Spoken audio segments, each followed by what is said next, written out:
So after getting to planet Fulgora with 0 damage taken, I'll consider my second goal achieved. Now that I've made it to Fulgora with my giant spaceship filled with supplies, I can get this planet done nice and quickly. Oh, give me a break. Welcome once again, dear viewers. Today we'll be setting out to complete planet Fulgora, starting with nothing. As you can see, my spaceship just got completely destroyed, and all my carefully pre-planned cargo along with it. And it seems I've hit my head during the crash and forgotten all the technologies I researched last time. Here's a quick refresher on what I'm doing here. I'm starting on Fulgora the same way you'd normally start on Nauvis, no starting items, no research. From here, the goals will be: build a fully automated base producing at least 90 SPM of every available science, and make a spaceship capable of traveling safely between planets. The first thing you need to do after landing on Fulgora is go off and find one of these Fulgoran vault ruins, which take absolutely forever to mine by hand. Doing that gives us the ability to salvage scrap. And now is probably a good time to remind you that the Any Planet Start mod changes up the early tech tree to make starting with no research actually possible. There's no way to get coal on Fulgora, but thankfully you get a good amount of solid fuel so furnaces can work. Number 1 priority is establishing some kind of power. And the only way to get power here is to store the electricity of the frequent lightning storms in accumulators.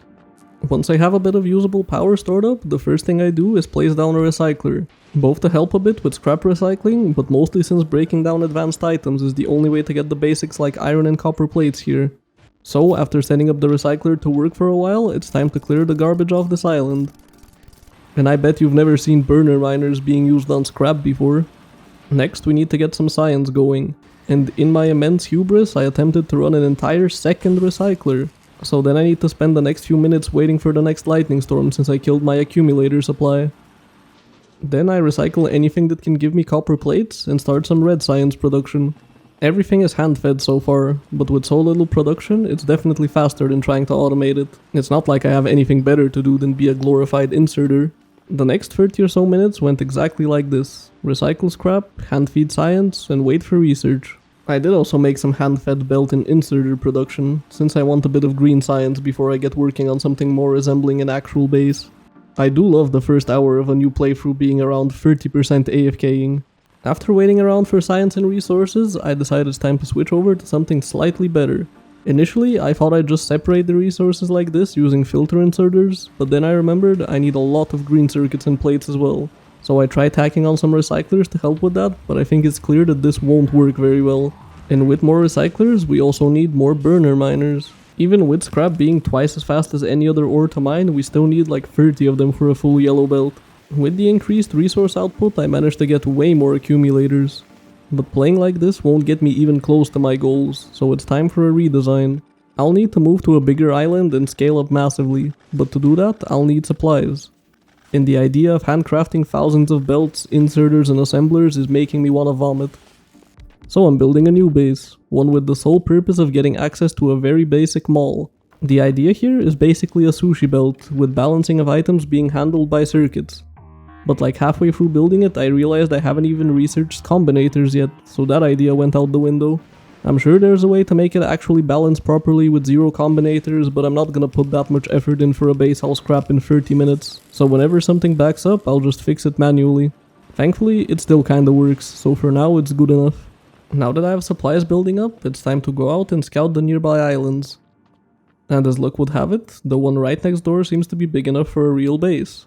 It also has some very small scrap patches, which is great because elevated rails are quite far away. Now I'm not gonna subject you to 20 minutes of me fixing the mall base that backed up and waiting for supplies. The only thing worth noting is that I researched and crafted some efficiency modules so that the base can actually run before I set up mass accumulator production. Instead, I'll just jump right to the start of our new base. Finally getting to use electric miners. I bet you didn't think that would be a milestone. And at the start, I'll only have a few recyclers, but I'll fill out the rest as I get more resources. So here's the main concept behind this base. A 2-lane circuit-controlled belt sorter. It's also parametrized, which is a new function added in Space Age that is too much of a rabbit hole to go into right now. I'll try to explain it later, but for now all you need to know is it's saving me from having to manually set the recipe in every filter, splitter and inserter. And while I'm busy building and explaining myself, I managed to forget what planet I'm on and die to lightning. Good job, me. But here's how it looks in whole. The idea is that every item gets filtered off to its own chest, and when we get above a certain amount of said item, the inserters take the excess out of the chests and send them out onto belts to be used in production or recycled further. The gears I'll recycle instantly though, since they're like 50% of the items we get from scrap. Speaking of recycling, let's go salvage that old crappy base for parts for this new and better base. Also, accumulators. If you're doing a normal space age run, please bring like 1,000 of these on your first trip to Fulgora. You have no idea how long it takes to handcraft any meaningful amount of these things. The most important things to recycle are of course gears, since we'll need lots of iron, and also blue circuits, since every blue recycles into 5 greens. Next, I take almost every assembler my extremely bad mall managed to produce and manually fill them with iron and batteries to get accumulators. Now that the resources are somewhat sorted, the first thing I want is an actually not terrible mall. It'll take a while to fill up, but it won't hurt to have it prepared. And finally, automated science. Doing these zero-tech starts on other planets is really giving me a new appreciation for how easy everything is on Nauvis. Also, I forgot to mention it earlier, but recycling LDS is also very important. It's by far the best way to get copper plates. I'll filter out the plastic to a separate chest, and the steel will go back onto the main belt so it reaches its central chest. And while most resources will be getting used up faster than they come in, there are a few that will cause backups if not dealt with. Mostly solid fuel and ice. Thankfully, dealing with them is pretty easy. I'll just feed the overflow belt into 2 recyclers facing each other, effectively voiding any item that recycles into itself. And while I was doing that, we finally have resources going out. It'll still be slow for a while, but automated science and supplies is a game changer. I might need to start putting a timer back on these videos, because I don't think my relief comes across clear enough when you can't see that it took 3 hours to get a trickle of automated red and green science. Now that I can do some actual research, it's time to start working towards blue science. Which means splitting off the ice belt with priority so it can be melted into water, and making use of the ocean of heavy oil here on Fulgora, so we can start cracking it down to light oil and petroleum. And then the extremely sparse scrap patches start running dry. So I need to connect some more miners. I really hope this scrap lasts long enough to get elevated rails. Also, some bricks I'll need for later. Now is about when I started running into a major problem. There just isn't enough iron coming in. Even though scrap recycling gives so many gears, each gear is only half an iron plate, and almost everything in both the early sciences and the essential buildings requires iron. But for now, there's nothing I can do about the iron shortage. All I can do is keep building until I have more tools at my disposal. So here's productivity modules, engines, sulfur, and finally blue science. Thankfully, pretty much the only resource we need to even think about in blue science is the engines, since sulfur and red circuits are basically free. But the resource situation has gotten so dire that I need to set up some hand-fed scrap recycling just so I have a few items to handcraft with, since everything else is being eaten by science. So for now, all I can do is wait for research and run along, squeezing out any tiny amounts of extra production I can out of this base. That's because, while blue science is nice to have, the real thing we desperately need is purple science. While it's usually just a nice thing to have to increase throughput, it also gates unlocking elevated rails, which are pretty much mandatory for Fulgora. Thankfully, purple science doesn't actually eat that much of the resources I'm lacking, and I've had steel and stone stockpiling up for hours. That buffer will get eaten through quickly, but it'll last long enough to get what we need. Now, with elevated rails, I can import scrap from that initial island we started on, which has a massive scrap patch. This is pretty much the intended way to do Fulgora. Import scrap from tiny islands with no space to build over to large islands with no scrap but lots of space to build. The main challenge is managing to fit a decently sized train stop and all the miners and accumulators you need onto this tiny island. The throughput here will still be somewhat limited simply by belt and inserter load speed, but it's still a major improvement. Now, the resource scarcity problem might have been solved, however that alone won't bring this currently barely limping base up to the level we'll need. For that, I'll also need robots, but a good amount of robots are sadly still a ways away. So first, let's start using that new train load of scrap. With just this, I went from 2 yellow belts to now 3 red belts of scrap, which is a massive upgrade. I also went and upgraded the scrap island to increase throughput. 3 yellow belts and blue inserters were just not cutting it. And every so often my base will just die because of concrete overflow. I figured I should just pave the base whenever it gets full, but I'm starting to think I'll run out of island soon. And despite being on Fulgora, I've not once so far touched holmium. but the process is extremely simple, being just throwing holmium into a chemical plant with some water and stone. So here's some holmium plates. Next, let's actually start working on robots. Thankfully, almost everything you need comes directly from scrap, but you still need to make the electric engines. But routing in all the resources is starting to become kinda hard. If I have any Italian ancestors, I'm sure they're looking down on me smiling right now. And the spaghetti reaches even more critical levels to make the actual robot frames. But at least now that we have robots, we're close to being free of this huge mess of a base. I do still need to launch some rockets from here though, so here's rocket fuel. The really nice thing about Fulgora is that rockets are essentially free. However, the 1000 science research is very much not free. So while waiting for that, it's time for more accumulators. Hooray! Also, might as well prepare space platform foundations in advance. Here seems like a good enough place for a rocket. And because I was too lazy to redesign the labs, here's the extremely cursed way of getting science in at the back. Just filtered inserters alternating between whitelist and blacklist. Now it's time to launch the first rocket of the run and get to work on space science. My resources being so scarce in this run inspired me to make this design. It's exactly 90 SPM of space science and it's pretty much as compact as you can make it without lots of complicated circuit logic.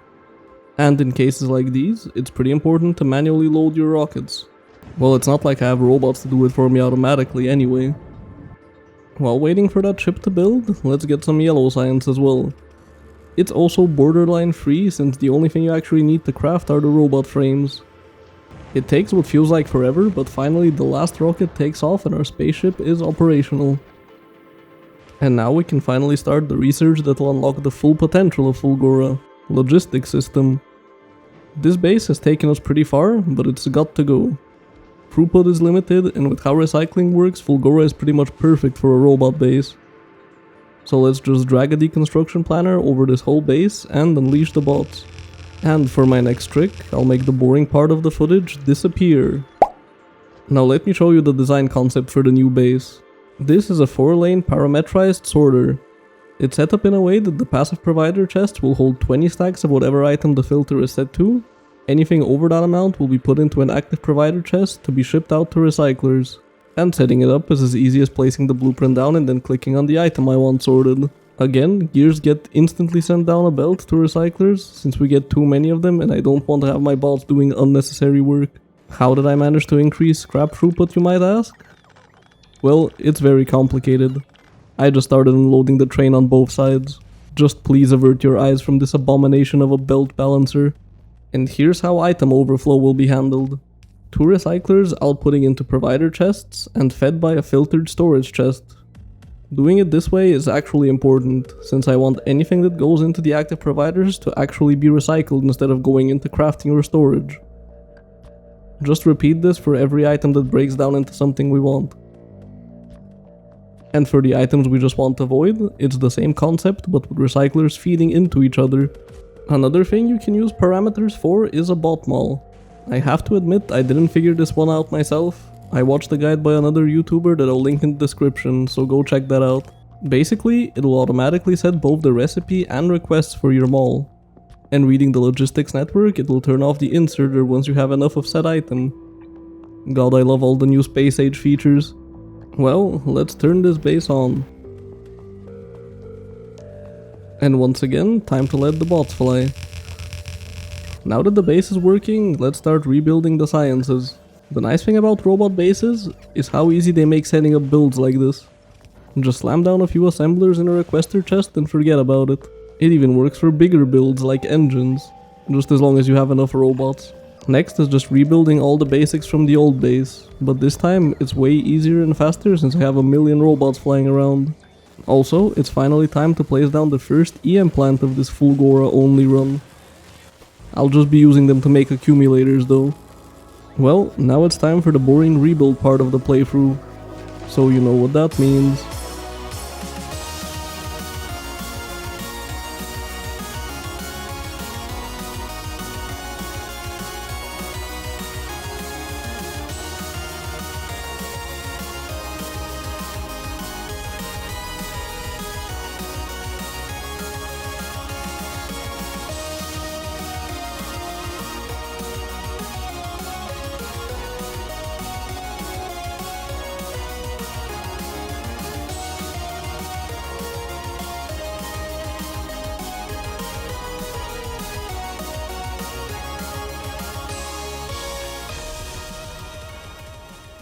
And what kind of Fulgora base would it be without making use of some quality? Accumulators are one of the best items to use quality on, since their storage capacity increases by 100% just from normal to uncommon quality. Also, I've kinda started running into a steel shortage, so I'll set up some extra electric furnaces to smelt excess iron plates into steel plates. I've never actually made a full-on bot base like this, and I must say that not caring about logistics and just putting down builds wherever they fit is quite fun. Now it's finally time for Fulgora's special science pack. First we need electrolyte, then some superconductors, and it really is quite crazy how fast and easy everything goes up when you don't have to worry about belts. And finally supercapacitors. Then we requester chest them over along with electrolyte and holmium solution and we have our science pack. EM plants craft crazy fast, so just these two combined with some speed modules will exceed the 90 SPM mark we're aiming for. Now that looks more like a real base. But I still have power issues, so here's another 500 accumulators. And rockets. I would probably have enough materials for like 20 rockets with how cheap they are to make on Fulgora, but all I need is 2. Well, there we have it. That's all available sciences automated at 90 SPM. But you might have noticed there's one science missing. Military science. The reason it's missing is because Fulgora has no coal of any kind, and coal is needed for grenades. But there is still a way to make military science on Fulgora. And that's this extremely horrible coal synthesis recipe. It takes lots of carbon along with water and sulfur and produces a tiny amount of coal. So how are we gonna get the absolutely ridiculous amount of carbon we need to make this viable? Why, from space platforms, of course. I'll just make a tiny platform dedicated to nothing but carbon asteroid processing and just send it all down to the surface. But a single platform won't even make a dent in the carbon demand, so I made another one. It still won't be enough, but it'll do for now to get a trickle of military science. And I wanna get to work on the other part of my self-imposed goals, the spaceship. In my last video, I made a massively overbuilt ship, so this time I'll go for a very underbuilt ship. Look at the little bots go. Let this be a lesson that if you just don't feel like dealing with belts, you can make an army of unpaid laborers do all the hard work for you. Well, the ship is done, but while designing it I forgot that Fulgora has significantly less solar power in space than Nauvis does. So while the ship will work with normal quality solar panels on any of the other planets, here it's just not enough. So I'll just solve that problem by sending up some uncommon and rare solar panels. Isn't quality wonderful? Also, here's some extra carbon farming platforms. Did I misspell carbon when naming the first platform, or is this a shout out to my Spanish speaking audience? I'll let you decide. Also, gonna upgrade the sciences to tier 3 assemblers and fill them with productivity modules to save even more on resources. And just to make sure my base never stops working again, here's another few hundred accumulators. Well, all I have left to do now is go around fixing any bottlenecks I find until the ship is ready for takeoff. With an effective SPM of 133 and well over 90 SPM of production, I think it's safe to say that goal number 1 is complete. So let's go to space and test out if this ship can fly. While it is tiny, that means the ship is both easier to defend and can fly decently fast even with only 2 thrusters. Pretty much everything is going directly in and out of the central platform hub controlled by circuits, so we don't have any overflow. And it seems to be handling medium asteroids quite well, even with only 2 tiers of weapon upgrades at a speed of 180 km per second. So after arriving at Gleba with 0 damage taken, I'll consider the second goal achieved. Well, that's it dear viewers, planet Fulgora has been conquered. Compared to how Vulcanus went with the same rule set, I would say this was quite a bit harder. Am I going to be able to pull this off on the hell planet that is Gleba? Well, you'll have to find out next time. For now, thank you for watching and see ya!